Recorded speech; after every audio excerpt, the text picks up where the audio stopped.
My sister stole my life savings and laughed. "You're just a loser. You'll never amount to anything anyway." I stayed silent, but when her perfect life started crumbling, my phone exploded with 36 missed calls. I'd always been the overlooked one in my family.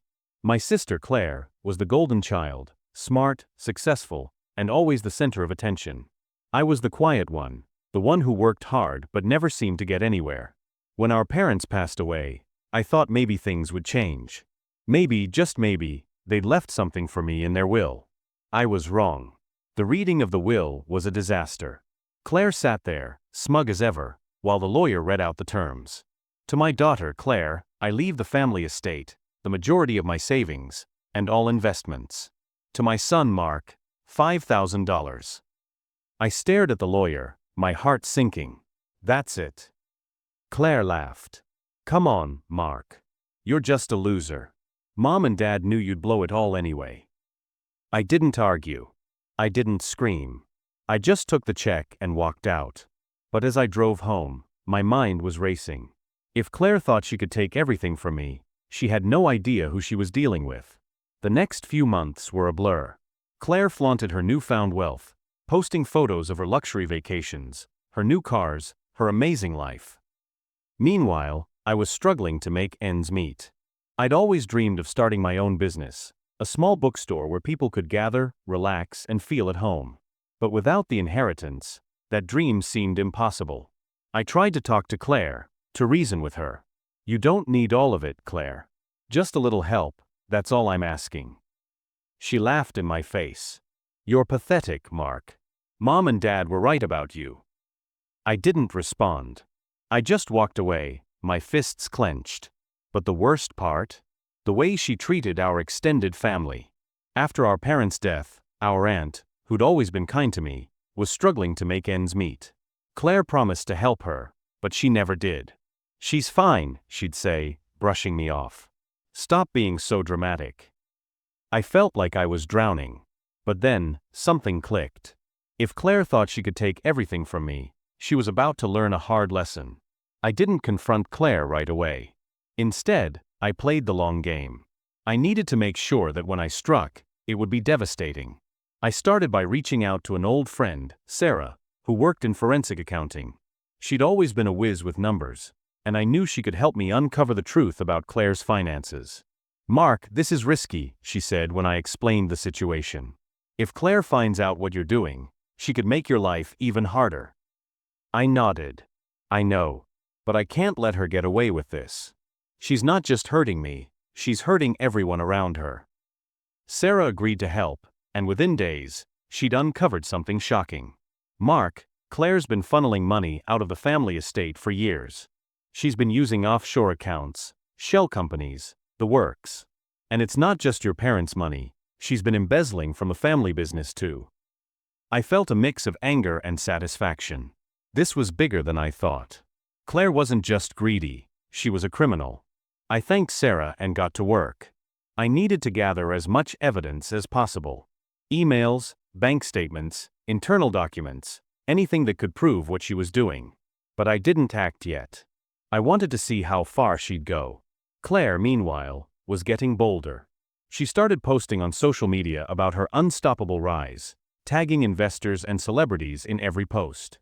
"So grateful for my amazing team. Together, we're changing the world." The comments were full of praise. Visionary. The next Steve Jobs. I just smiled. Let them enjoy their moment. It wouldn't last long. Claire and her team were getting sloppy. They thought they were untouchable, but their arrogance was their downfall. One night, I got a tip from a former employee who'd been fired for asking too many questions. "Mark, you need to see this. Claire's been funneling money into offshore accounts. And her CFO? He's in on it too." I didn't waste any time. I started compiling everything into a single file. Emails, financial records, photos, videos, it was all there. A roadmap of their betrayal. But I didn't act yet. I wanted to see how far they'd go. Claire, meanwhile, was living her best life. She'd just announced a groundbreaking new project, a luxury resort on the coast. She'd even convinced a group of investors to pour millions into the venture. "This is going to be the crown jewel of my empire," she boasted during a press conference. "A place where dreams come true." I watched the live stream, my fingers hovering over the keyboard. The evidence was ready. All I had to do was hit send. But I waited. A few days later, Claire hosted a lavish party to celebrate the resort's groundbreaking. She invited everyone, investors, celebrities, even some of our old family friends. I wasn't on the guest list, of course. But that didn't stop me from showing up. I arrived just as the party was in full swing. Claire was holding court in the center of the room, a glass of champagne in one hand and a smug smile on her face. "Mark," she said when she saw me, "what are you doing here?" I smiled. Wouldn't miss it for the world. Then I handed the event coordinator a USB drive and whispered, "Play this." The room went silent as the screen behind Claire lit up. Emails, financial records, photos, everything I'd collected over the past few weeks. The crowd gasped. Claire froze, her face pale. Her CFO tried to rush the stage, but security stopped him. "What is this?" someone shouted.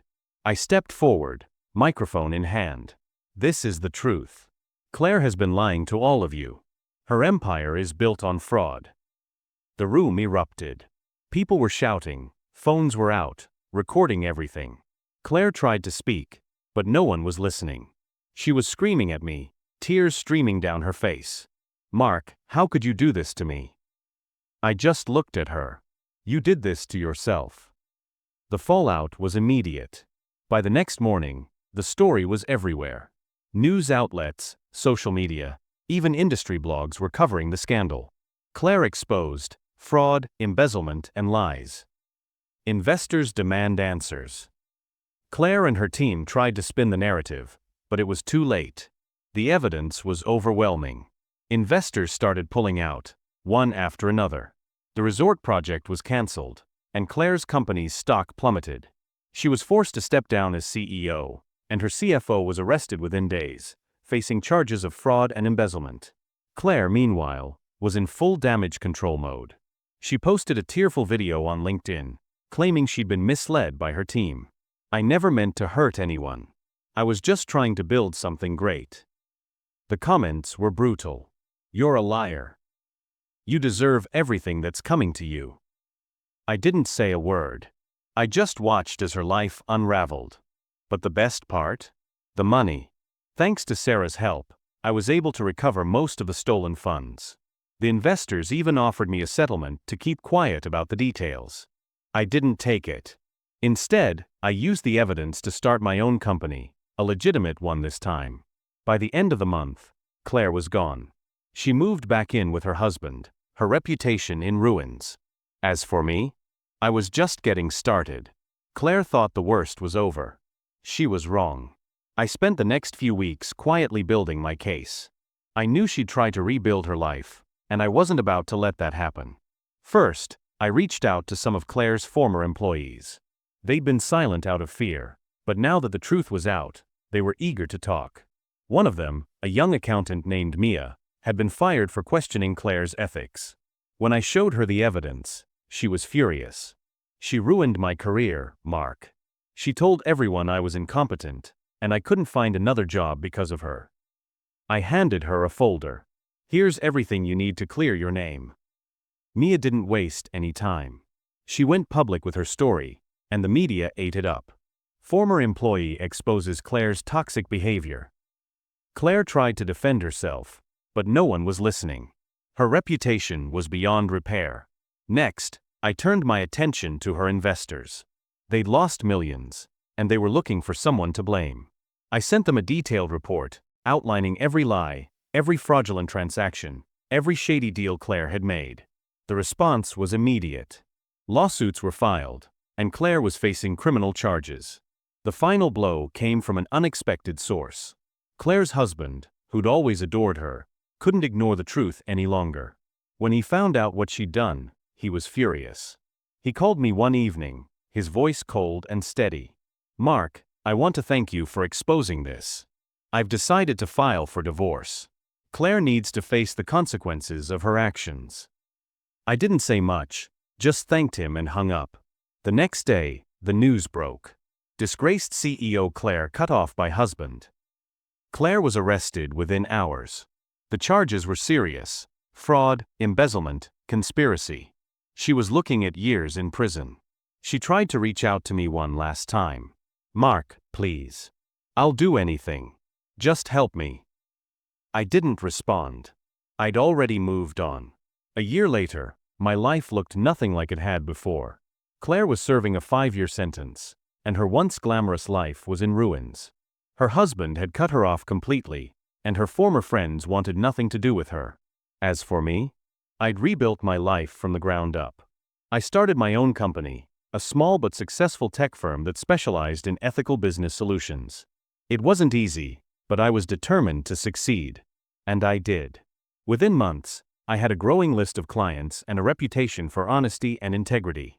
I also reconnected with old friends, the ones who'd stood by me when everything fell apart. Mia, the accountant Claire had fired, joined my team. Together, we built something incredible. But the best part?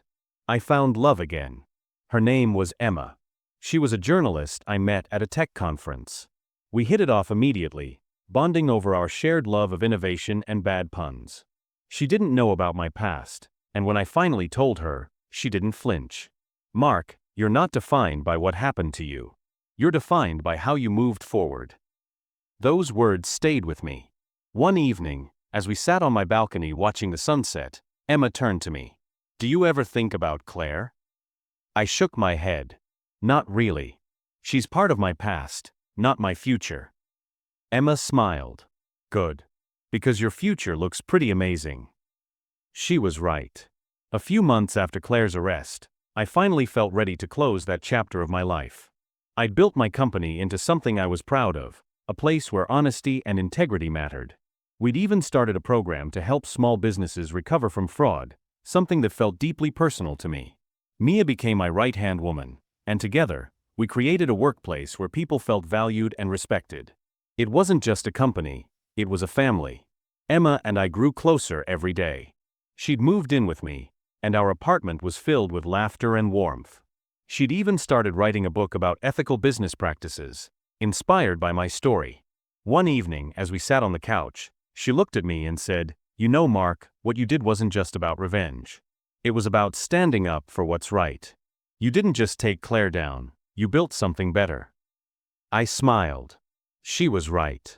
But the real closure came when I visited my aunt. She'd been distant after everything that happened, unsure of how to process the fallout. But when I showed her what I'd built, her eyes filled with pride. "We're so proud of you, Mark," she said, tears in her eyes. "You've become the man we always knew you could be." It was the first time I'd heard those words in years. This morning I woke up to a ringing phone. An unfamiliar number was glowing on the screen. "Mark, it's Claire." Her voice shook. I remained silent. "I have 6 months left. Prison. It's hell. I want to apologize." I looked out the window. The sun was shining outside, Emma was feeding pigeons on the balcony, and there were people crowding the entrance to my office downstairs. "Apologizing isn't going to change anything anymore, Claire," I said calmly. "But thank you. You've made me stronger." She tried to say something, but I hung up. That evening, Emma and I sat on the roof of my office, drinking wine and laughing about her new report. She was writing about how small stories change the world. "You know what the funniest part is?" She smiled. "You didn't even get revenge. You were just living. And that was enough to make everything fall apart." I hugged her and looked out at the city lights. Somewhere out there was Claire, in her cage. And here I was, free.